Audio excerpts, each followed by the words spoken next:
இப்படி நம்மளுடைய மரபொழி மருத்துவங்கள் சொல்கிற உடல் அறிவியலை தப்பாக திரிச்சு தவறாக கொண்டு போயிட்டு இருக்க இந்த மாதிரியான இக்கட்டான சூழ்நிலையில் தான் அக்குபஞ்சர் மருத்துவம் அப்படின்றது கடந்த 20 ஆண்டுகளாக மிக பிரசித்தியாக. அதுக்கு முன்னாடி ஃபஸ்லூர் ரஹ்மான் இருக்கும்பொழுது அக்குபஞ்சர் மருத்துவம் ஓரளவுக்கு இருந்தது. அவர் 1.5 லட்சம் பேஷண்ட்டை பார்த்து குணப்படுத்தியிருக்கார். பட் இந்த 20 வருஷங்களாக ரீச் ஆன அளவுக்கு அப்போ இல்லை.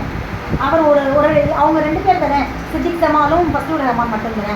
ஸோ அந்தளவுக்கு ரீச் ஆகும். ஆனால் எப்போ அதை பொதுவெளி மக்கள்கிட்ட கொண்டு போய் சேர்க்கணும்னு சொல்லி கம்பம் அகாடமி ஆஃப் அக்குபஞ்சர் முயற்சி செஞ்சு 20 வருடங்களாக அதற்கான செயல்திட்டங்களை அகாடமி ஓப்பன் பண்ணி அதற்கான மாணவர்களை கொண்டு வந்து அதாவது மினிமமான கட்டணத்தில் அக்குபஞ்சர் மருத்துவத்தை மக்கள்கிட்ட கொண்டு போய் சேர்க்க இன்றைக்கு எத்தனையோ ஆயிரம் 2 பேர் மட்டும் இந்தியாவில் அக்குபஞ்சர் பார்த்துட்டு இருந்ததை தாண்டி இன்றைக்கு 10,000க்கும் மேற்பட்ட ஹீலர்கள் ஹீலர்கள் இந்தியா முழுக்க வெறும் ஒற்றை புள்ளி சிகிச்சையை செஞ்சுக்கிட்டு இருக்காங்க.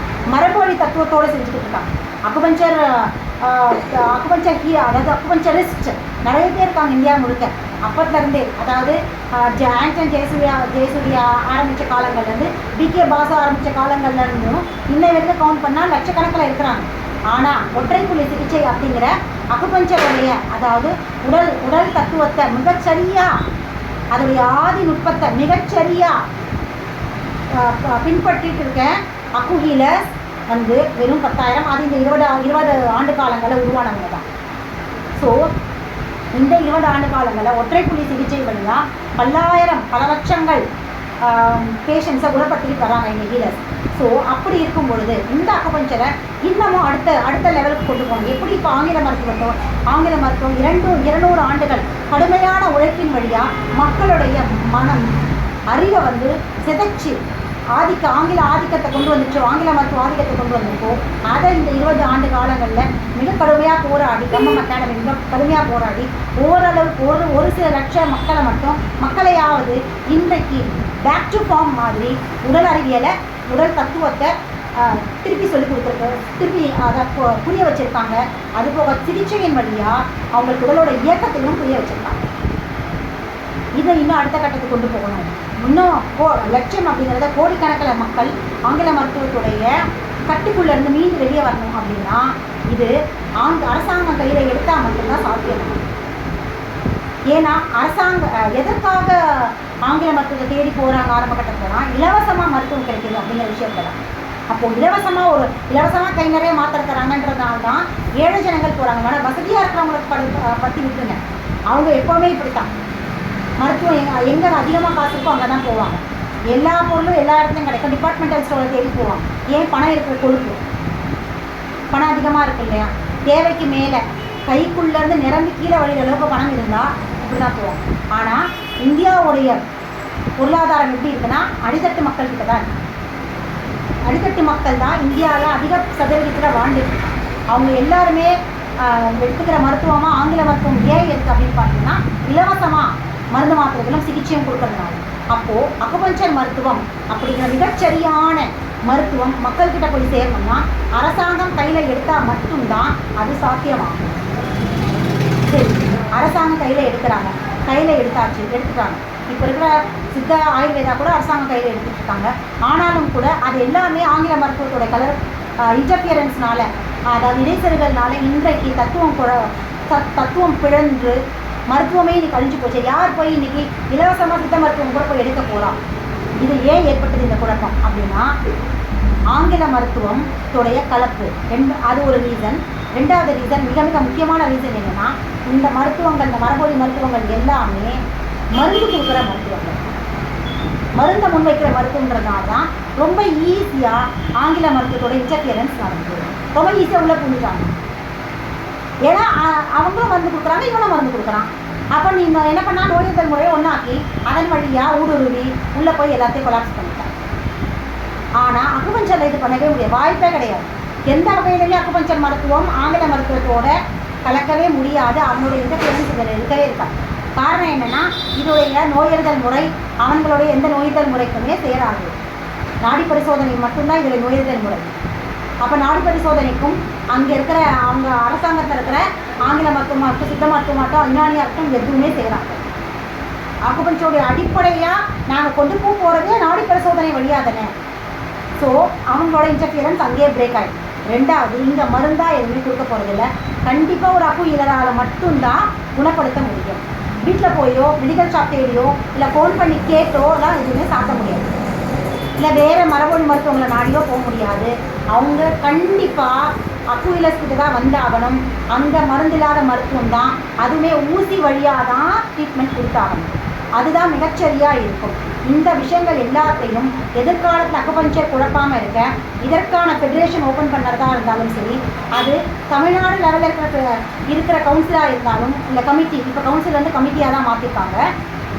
ஸோ தமிழ்நாடு லெவலில் இருக்கிற கமிட்டியாக இருந்தாலும் சரி, ஆல் ஓவர் இந்தியாவுடைய கமிட்டியாக இருந்தாலும் சரி, அக்குபஞ்சரோட கமிட்டி அப்படின்னு ஓப்பன் பண்ணியாச்சுன்னா இந்த ரூல்ஸ் கண்டிப்பாக எப்போவுமே ஃபாலோ பண்ணிகிட்டே வரணும். என்ன அப்படின்னா, ஊசியை தாண்டி தொடு சிகிச்சை கொடுக்கக்கூடாது. தொடு சிகிச்சை தெரிஞ்சவங்க அவங்க வீட்டில் இருக்கவங்களுக்கு கொடுத்துக்கலாம். ஏன்னா இன்னொன்று என்ன முக்கியமான விஷயம் ஏற்கனவே சொல்லியிருக்கேன், அரசாங்கம் கையில் எடுத்ததுக்கப்புறம், அரசாங்க மருத்துவமனைகள் திறந்ததுக்கப்புறம் கிளினிக்ஸ் அப்படிங்கிறத க்ளோஸ் பண்ணணும். ஏன் இதில் நான் ரொம்பவே உறுதியாக இருக்கேன் அப்படின்னா, திரும்பவும் கிளினிக் ஆங்கில மருத்துவங்கள் வந்து வச்சுருக்கா மாதிரி இங்கேயும் கிளினிக் அப்படின்ற ஒரு திட்டம் வந்துச்சுன்னா, அங்கே எப்படி கரெக்டாச்சோ ஆங்கில மருத்துவர்கள் லேட்டாக ஹாஸ்பிட்டல் போகிறதும், ஹாஸ்பிட்டல்ஸ்க்கு பக்கத்துலேயே கிளினிக் ஓப்பன் பண்ணிவிட்டு பேஷண்ட்ஸ் அங்கே வர வச்சு அந்த பணத்துக்காக அங்கேயே சம்பாதிக்கிறதும், இங்கே ஹாஸ்பிட்டல்ஸ்குள்ளேயே கைக்கூலிகளை வச்சுக்கிட்டு இங்கேருந்து ஃபோன் பண்ணால் மட்டும் அந்த டாக்டர்ஸ் வர்றதும், இந்த மாதிரியான ஏகப்பட்ட விஷயங்கள் இந்த கிளினிக்னால தான் வருது. அதனால தான் இன்றைக்கி கவர்மெண்ட் ஹாஸ்பிட்டல்ஸில் அரசாங்க மருத்துவர்கள் முறையாக இருக்கிறதும் இல்லை, முறையாக மக்களுக்கு சிகிச்சை கொடுக்கறதும் இல்லை. அதுக்கு காரணம் என்ன, அவங்க ஃபோக்கஸ் ஃபுல்லாக கிளினிக்கில் இருக்கிறதுனால தான். அப்போ அந்த கிளினிக் அப்படிங்கிற விஷயத்த ப்ரைவேட் கிளினிக் அப்படிங்கிறத ஒரு க்ளோஸ் பண்ணணும். அக்குபஞ்சரில் யார் வேணால் வச்சுட்டு போட்டோம், அது எங்களுடைய அக்குபஞ்சருக்கு தேவையில்லாத ஒரு விஷயம். மற்றவங்களை பற்றி எங்களுக்கு தேவையில்லை. எங்களுடைய மருத்துவத்தை பொறுத்த வரைக்கும் கிளினிக் அப்படிங்கிறது ஒன்று இருக்கக்கூடாது. அப்படி யாராவது ஒரு ஹீலர் ப்ராக்டிஸ் பண்ணுறாரு, அது வந்து கவர்மெண்ட் ஸ்டாஃபாக கூட இருக்கட்டும், இல்லை படிச்சுட்டு மட்டுமே இருக்கிற ஒரு ப்ராக்டிஸ்னராக இருக்கட்டும், நார்மல் ப்ராக்டிஸ்னராக இருக்கட்டும், இல்லை கவர்மெண்ட் ப்ராக்டிஸ்னராக இருக்கட்டும், யாராக இருக்கட்டும், தனியாக கிளினிக் வச்சு ப்ராக்டிஸ் பண்ணுறாரோ, இல்லை வீட்டுக்கு போய் காசு வாங்கிட்டு ப்ராக்டிஸ் பண்ணுறாரோ, இல்லை வீட்டில் வர வச்சு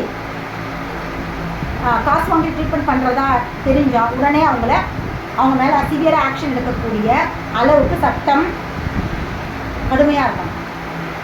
அப்போ தான் மக்கள்கிட்ட இது பணம் பறிக்கிற ஒரு மருத்துவமாக எந்த காலத்துலையும் செய்கிறாங்க. ஏன்னா இன்றைக்கு மருத்துவங்கள் செஞ்சு வரதுக்கான அடிப்படை காரணமே மருத்துவம் பணமாக்கப்பட்டது தான், வணிகமாக்கப்பட்டது தான், வியாபாரமாக்கப்பட்டது தான், சந்தையாக்கப்பட்டது. அந்த இடத்துக்கு அக்குபஞ்சர் போகாமல் இருக்கிறதுக்கு ஸ்ட்ரிக்டாக ஒரு சட்டம் கொண்டு வரணும். கிளினிக்கே இருக்கக்கூடாது. அக்குபஞ்சர் கிளினிக்ன்றதை இந்தியாவில் எங்கேயுமே, இப்போ தமிழ்நாட்டில் எங்கேயுமே இருக்கக்கூடாது.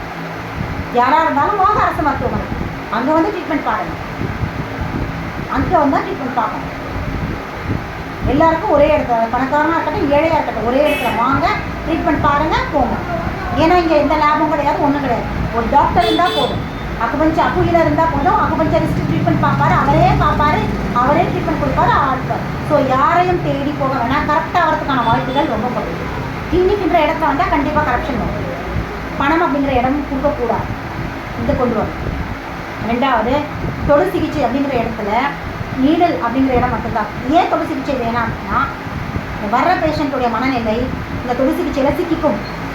இந்த தொடு சிகிச்சை கொடுக்குறவங்க ஹிந்துவா, சும்மா சப்போஸ் உட்காந்துட்டு இருக்கவரு ஒரு விபூதி வச்சுருக்காரோ, இல்லை குங்குமம் வச்சுருக்காரோ, சந்தனம் வச்சுருக்கிறா, இல்லை நாமம் போட்டிருக்காரு, இல்லை கிறிஸ்டியன்ஸோடைய ஆஷ்டே அனுப்பி வைக்கிற சாம்பல் வச்சுருக்காரு, இல்லை கழுத்தில் வந்து ஜெபமாலை போட்டிருக்காரு, இல்லை இஸ்லாமியரோட இண்டிகேஷன் மாதிரி ஏதாவது கழுத்தில் அது மாதிரியான ஏதாவது போட்டு, இந்த மாதிரி ஏதோ ஒரு மதம் சார்ந்த விஷயம் அவங்கக்கிட்ட இருக்குது அப்படின்றத பேஷண்ட் பார்த்தாச்சுன்னா அது பெரிய சிக்கலை கொண்டு வரும் சிகிச்சை முறையில். அப்போ அவருடைய விரல் அவருடைய அங்கத்திலிருந்து தொடராத மாதிரி எது இருந்தாலும் அது மதம் சார்ந்த ஒரு விஷயத்துக்கு கொண்டு போய் நிறுத்தும், அங்கே சிக்கல் ஏற்படும். அதுக்கப்புறம் பேஷண்ட்டோட டிமாண்ட் என்னவாக இருக்குன்னா, ஹிந்துஸ் கிட்ட போவாங்க, அப்புறம் கிறிஸ்டியன்ஸ் கிட்ட போவாங்க, கிறிஸ்டியன் டாக்டர்ஸ் தேடி போவாங்க, அப்புறம் இஸ்லாமிய டாக்டர்ஸ் அங்கே தேடி போவாங்க. இந்த ரொட்டீன் வந்தால் இவங்கக்கிட்ட போனால் தான் குணமாகுங்கிற தவறான ஒரு நிறைய பழக்கங்களை உருவாக்கும். திரும்பவும் மத பிரச்சனைகள், சாதி பிரச்சனைகள், அக்குபஞ்சர் சிகிச்சை மருத்துவமனைகளில் உருவாகும். ஸோ என்ன பண்ணணும் அப்படின்னா, யாருமே மதம் சார்ந்த எந்த இண்டிகேஷனும் போடக்கூடாது, தொடு சிகிச்சையே கொடுக்கக்கூடாது. நீடல் தவிர வேறு எந்த சிகிச்சையும் இருக்கக்கூடாது. இதுதான் கரெக்டாக இருக்கும். நீடல் கொடுத்தா அதோடைய விஷயம் எதில் இருக்குன்னா அந்த நீடில் ஸ்டிமுலேஷன், புள்ளி தூண்டல், அவ்வளோதான். சிம்பிள் ட்ரீட்மெண்ட், அவ்வளோதான். ட்ரீட்மெண்ட் பேசிஸாக அவங்க அந்த பஞ்சபூத நாடி பார்க்குறாங்க, நாடி பார்த்ததும் ஸ்டிமுலேஷன் கொடுக்குறாங்க, அவ்வளோதான். இங்கே மதமும் வராது, சாமியும் வராது, பூதமும் வராது, ஜாதியும் வராது, எதுவுமே வராது. எல்லா டாக்டர்கிட்ட போனாலும் நீடல் தான் போடுவாங்க. முடிஞ்சு போச்சுங்களா? அப்போது அந்த காமனான ஒரு விஷயம், அதுக்குள்ளே பேதம் வராது. எந்த வித பாகுபாடும் வராத அளவுக்கு, எந்த விதமான ஏற்றத்தாழ்வுகளும் வராத அளவுக்கு மிக மிக நுட்பமாக சட்டங்கள் இயற்றப்படணும். அது பிற மதத்தினர், பிற மருத்துவங்களுக்கு நமக்கு தேவையில்லை. அக்குபஞ்சரை பொறுத்த வரைக்கும் மத ரீதியாகவும் ஜாதி ரீதியாகவும் மிக துல்லியமான சட்டங்கள் இயற்றப்படணும். அது அக்குபஞ்சரை அரசு மருத்துவமனைகளில் ஒரு வீரர் படிச்சுட்டு வந்து ப்ராக்டிஸ் பண்ணணும்னு நினைக்கிறாருன்னா அவர் இந்த ரூல்ஸ்க்கு கண்டிப்பாக கட்டுப்பட்டு தான் ஆகும். எந்த ஒரு சூழ்நிலையிலும் அவர் வாயிலிருந்து மதம் சார்ந்த வார்த்தைகளோ இல்லை சாதி சார்ந்த வார்த்தைகளோ பயன்படுத்தவே கூடாது அப்படிங்கிறது ஸ்ட்ரிக்டாக இருக்கணும்.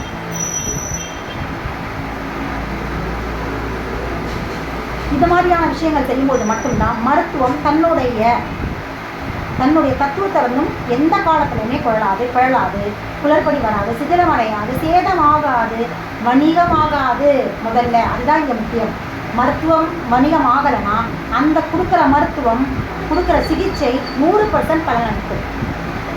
படிப்படியாக ஆங்கில மருத்துவம் டவுன் ஆகிடும். அக்குபஞ்சர் மருத்துவம் மிகச்சரியாக மக்கள்கிட்ட சேரும். அப்போ ஒரு சில சிகிச்சைகளிலேயே அவங்க எல்லா விதமான நோய்களும் குணமாகறதுக்கான அத்தனை வழிகளும் உண்டாகும்.